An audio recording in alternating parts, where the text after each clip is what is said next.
So I dumped them in the back dumpster. Yeah. Millions of cars. I'm talking about. Oh, no. Millions of people have gotten back into it, and a lot of those junk wax era cards are worth big bucks now, like that 89 Griffey. It just eclipsed 5,000. Yeah.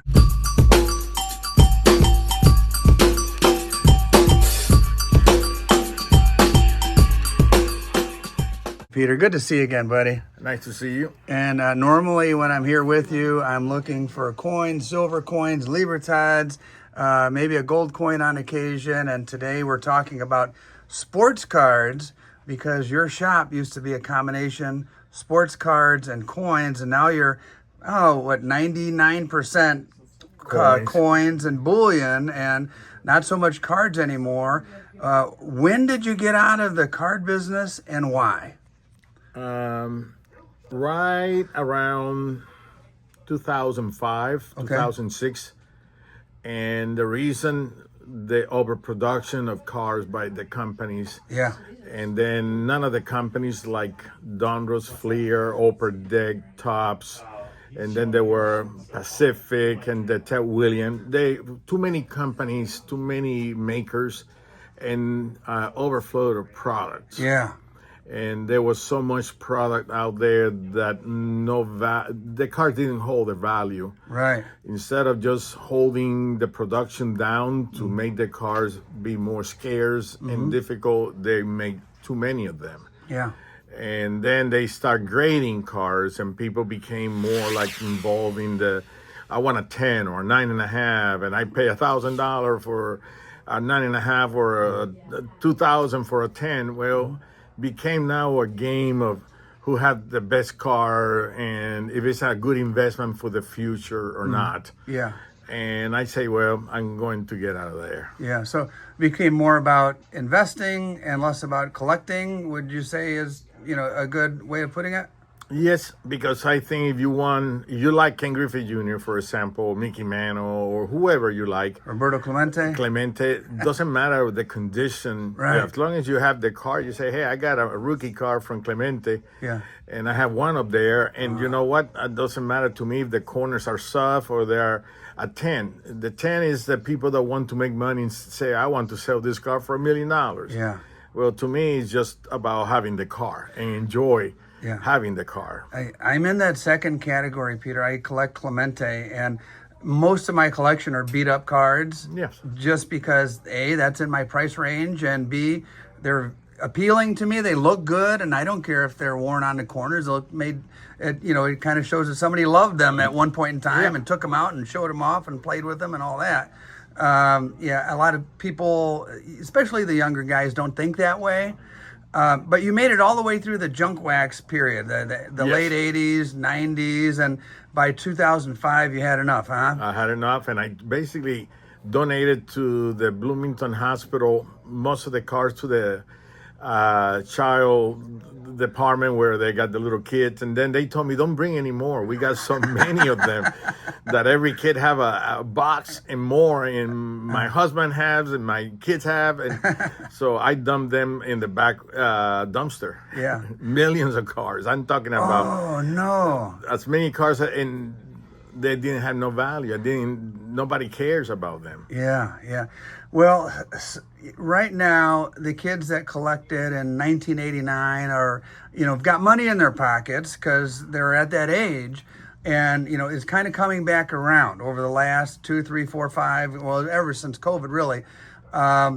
Millions of people have gotten back into it. And a lot of those junk wax era cards are worth big bucks now, like that 89 Griffey. What'd you say used to sell that one for $5? $5. Yeah, now it just eclipsed 5,000. I was shocked too. And it, in a PSA 10, but odds are if you had 100 of them, it's probably a few 10s in there. I couldn't believe it, Peter. Honestly, I could not believe it, because back when I was a kid, everybody had that card. It was laying around.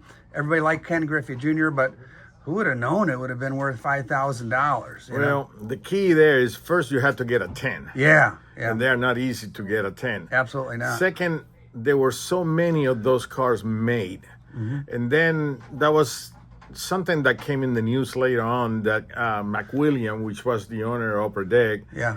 he had the presses running at night time when nobody was there, I've heard that same thing, Peter. and he made millions and sold it to several dealers in Texas Yeah. and California. So there had to be tons of those cars out there, tons in Yeah. perfect condition. Mm-hmm. So to pay $5,000 for that particular car that is graded at 10, maybe if you can resell them later on for $5,500 and make money on it, Yeah. great. But I don't know. I mean, there's plenty of them. I mean, Yeah. they never wouldn't- were shy of producing cars.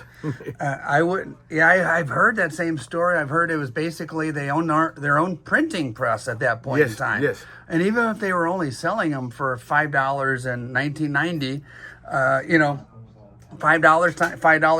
$5. Oh, yeah. Flowing right off that press, that adds up. The guy even made a movie about that where he destroyed all of his Griffeys from back in the day because he was so fed up with exactly what you're talking about. But we were just talking about the fact that like card collecting has come back bigger and stronger than it ever has in history. But some people are already starting to talk. Maybe this is junk wax era 2.0.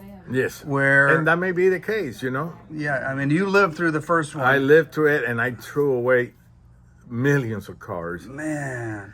So- You still collect a little bit though, huh? Yes, I still collect some plays that I like, or I like certain product that is still come out, and every year they go up in price. Yeah. So, you know, like a case used to be $1,800. Now they are 22, 23, 24. Yeah. And so the price keep jumping up, and yeah, they putting a lot of nice stuff in it, autographs and stuff like that. But everything, the autograph era, you know, they used to sign the cars. Now they sign a sticker and they stick the sticker in the car, and everything had changed so much. You know, like what is more practical, easier for the players to have. But I remember when each player got a box of cars and they signed each car. Yeah. And that had changed. So Another thing that's changed to me was that back in the day, and here I am like old man talk, but back in the day, if you wanted a Ryan Sandberg rookie, you got the Tops, you got the Donruss, you know, there's like Fleer, there was like 3 brands. oh, there were more. You know, You can get those were the big yes, boys. those so- were the big boys back then. And you got one of each, right? Yes. Now, like each company makes the rookie card and like 20 variations of that exact same card in Yes. different colors. Some are numbered, some are special in different ways. And I'm not even quite sure like which rookie card should I go after, you know?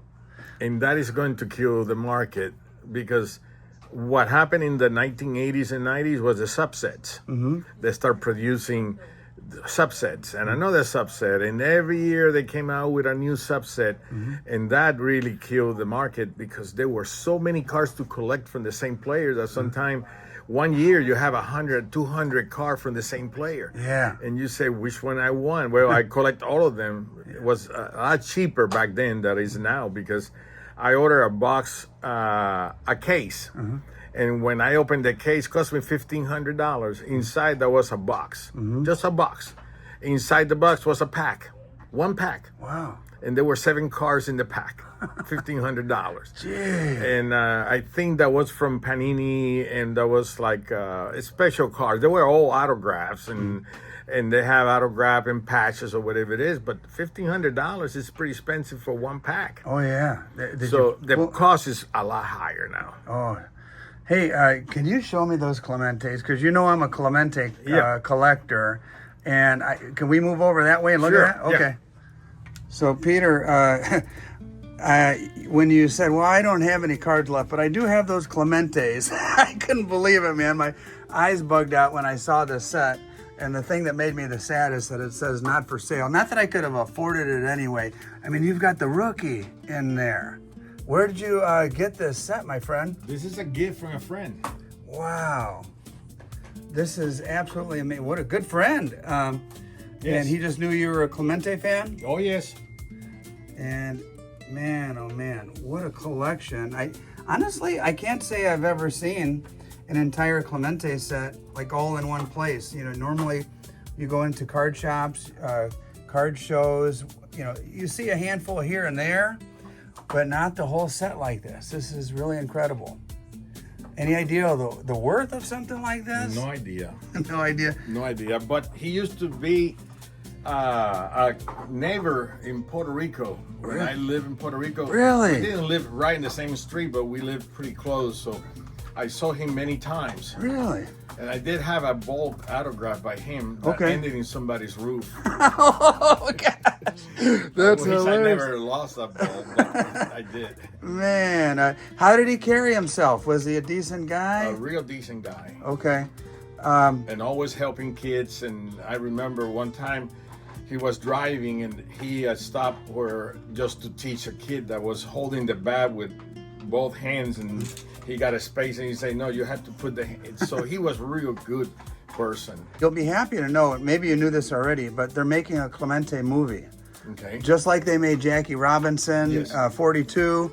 The different groups were fighting over the rights to the movie. In court, they went through the whole process, they solidified it. And so now one entity owns the rights to the entire story. And I'm hoping that a whole generation of children learns about Roberto Clemente and A, the type of player he was, but B, the type of man that he was. Yes. So, all right, man. Well, listen, my wife's coming out of the store over there. I stopped in just to say hi. My daughter just started here at IU, so you'll probably be seeing more of me in the future. So I'll be here. I appreciate the time, buddy. Here. Uh-oh. That's the door. Oh, boy. I don't want to piss her off.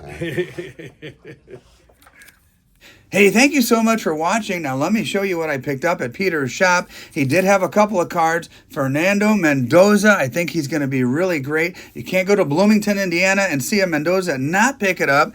Click on the right to subscribe, and if you'd like to watch another video, check this one out on the left. Click on through, and please give me some feedback in the comments. 2